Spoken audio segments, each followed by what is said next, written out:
In this video, I'm going to show you how to have that hard conversation with your parent about their end-of-life wishes. Whether you're the one having a hard time getting the words out, or it's your parent who has a hard time talking about this topic, well, you're going to learn ways to overcome any barrier so you can learn about their wishes, help them complete an advanced healthcare directive if that's what they want to do, but most of all, I'm going to help you be their best advocate.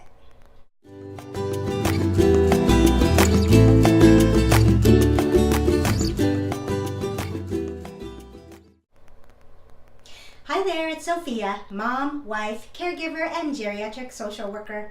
I'm bringing you new videos every Tuesday to help you be a more successful, more satisfied, and more informed family caregiver. This is the last video in my advanced care planning series.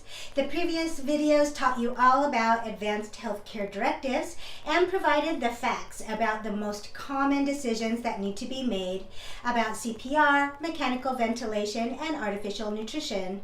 If you missed any of them, I'll put links in the description below. But what good is all that information if you can't talk to your parent about these important issues? What's keeping you from having a good conversation? Are you afraid to bring it up because you don't want to hurt their feelings? Or maybe you don't want them to think that you're giving up on them. Maybe it's your parent who clams up every time you try to bring up the topic. There's a lot of things that can get in the way of having a good conversation about end of life, and I think it really depends on where you're coming from and where your parent is coming from.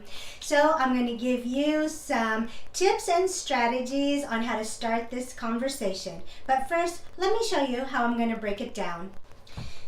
So in this graphic, I'm showing you the level of difficulty in talking to your parent. Over here is your comfort level from low to high. And down here is your parents' comfort level from low to high. So if you're down here, that means your comfort level is low and your parents' comfort level is also low. So the first one is you and the second one is your parent. Here, this is your comfort, pretty comfortable talking, and your parent is not. They're low comfort. Here, this would be you're uncomfortable, you have a low comfort level, but your parent has a high comfort level. And here, you both have a pretty high comfort level in talking about end-of-life issues. So what I'm going to do is talk about different strategies depending on where you fall in these categories. So right now, maybe you can put yourself in a category depending on if you're a low comfort or if your parent is a high comfort. Kind of figure out where you're starting. Doesn't mean that's where you're going to end, but at least this is where you're starting. So I'm going to talk about each of these and strategies for each of them. So my goal for you is just to try to get the conversation going. Even if your parent never wants to fill out an advanced healthcare directive, that's fine. The fact that you're able to get them to open up and share some of their wishes, or at least their values and thoughts and points of view, will hugely help you make decisions on their behalf if you're ever asked to do that in a hospital. So we're going to start here with the high category. You might consider this as the easiest category because it's easy for everyone to talk. Just bringing up the topic and natural conversation is going to be the easiest for you, easier than other people. It might be really easy for you to say, Dad, I want you to have a really good rest of your life, and I think it should be just the way you want it to be. What represents a good quality of life for you? This is how I opened the topic with my dad, and it opened up the gates for me to ask more questions, and he was very comfortable. For those of you in the high category, you'll have an easier time than other categories to just ask your parent if they'd want to be on life support or have CPR, and under what circumstances if it ever came up. You could say something like, Mom, I hope it never ever happens, but if your heart stops, would you want CPR or to be put on a life support machine? Now don't forget to watch the video about CPR in case they have any questions. The link will be below. For those of you in the high-low category, you feel comfortable talking, but you think that your parent might not be comfortable with this. So your goal is to help normalize talking about end-of-life issues for your parent and to focus on their thoughts, their values, and their values as they relate to other people, and to kind of avoid talking and asking direct questions about them unless you feel their comfort level is getting stronger. try to gather a group of friends or really close family, very close, because this is a very sensitive topic and the conversation might be too sensitive around people your parents not comfortable with. But when you're in a group and the mood is light and your parent is there, bring up the topic. Like, I was thinking of completing my advanced healthcare directive and I was wondering what you guys thought about it. And have other people in the group chime in about what they think they might want. If your parent is a low, then they may not want to give their opinion in front of everyone, and that's okay. Don't put them on the spot or make them uncomfortable. You could wait till later and bring it up and then ask what did they think about John or Mary and what they said. Again, you're just trying to open up an opportunity for a conversation where your parent is comfortable. When your parent has a low comfort, they may have a really hard time talking about themselves. But you can gather a lot of information about their opinion about other people's situation and decisions. For those of you in the low-high group, you're not really a talker, and it's hard for you to say the words, but you think your parent might be pretty comfortable. Your goal here is for you to talk less and your parent to talk more. One method is to complete your own advanced healthcare directives with your wishes section filled out and show it to them and ask them what their opinion is.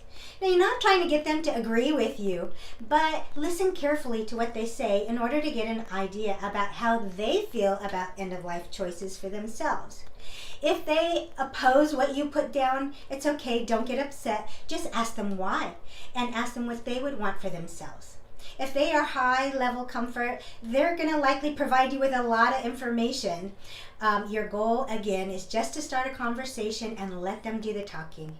Another method is to tell them that you saw some videos that made you think about end-of-life decisions and you wonder if they could give you their opinion about them, and show them my videos about CPR, mechanical ventilation, and artificial nutrition decision making to help you start a conversation. Now, if you're in the low category, you're in probably the hardest category, but you'll be able to do this. Both you and your parent might be most comfortable talking about other people and not necessarily talking about yourselves or your parent to start with anyway. Talk about movies, talk about the news and family situations of people that you know. You could say, I've always wondered why Uncle John, who was home sick for so many years in bed, ended up in the hospital on a ventilator. Is that what he wanted? Or, I heard on the news about a woman on life support and the family was going to court and arguing over whether to take her off life support or not. I thought it was really sad. What do you think they should do? Or someone was telling me at work about that the paramedics showed up at their neighbor's house and the man had advanced cancer and they did CPR on him. I'm not sure how I feel about that. What do you think? Once you start, you're going to find that the conversation goes much easier than you thought it would, and both you and your parent may get more comfortable as the conversation goes along. You might find that if you started down here in the low category, that you're going to move into one of these middle categories.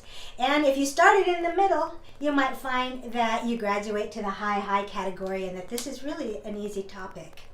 It doesn't matter to me. You can use techniques from any of these boxes, whatever you're comfortable with. Just talk and listen and learn to read between the lines. And don't forget that there's no wrong answer for your parent, so don't argue with their opinions, feelings, or values. There's going to be no faster way for you to end this conversation than for you to tell them that what they value or feel is wrong. The best time to start up this important conversation is before there's an illness or a hospitalization. This way, you're both relaxed, you can take your time and monitor your conversation to see how it's going, and if you need to try it from a different angle at another time. If you have a lot of time, then the conversation is going to be less intense and your parent won't feel pressure to make a decision. And don't forget, you don't have to have this conversation all in one day. You can talk and gather information over several days or weeks or even months if you have to. If your parent was able to share with you some of their end-of-life wishes or values, Thank them for sharing, because it was probably really, really hard for them to say the words out loud. Let them know how relieved you are to know that you can advocate for them and that you promise to do your best to make sure things are just the way that they want them to be. This is a great time to ask them if they'd like to fill out an advanced healthcare directive and to help them with that if they want to. So you see, you can do this. I know it won't be as hard as you think it might be. You're going to do just great. Leave me a comment below and let me know what category you're starting out in, and if this video gave you any ideas on where to start your conversation. If you think this information is going to be helpful for you to have a good end-of-life conversation, then please hit the thumbs up button. And if you want to be a more successful, more satisfied, and more informed family caregiver, then please hit the subscribe button below and hit the bell to be reminded when new videos are released every Tuesday. Thanks for watching. I'll see you next time.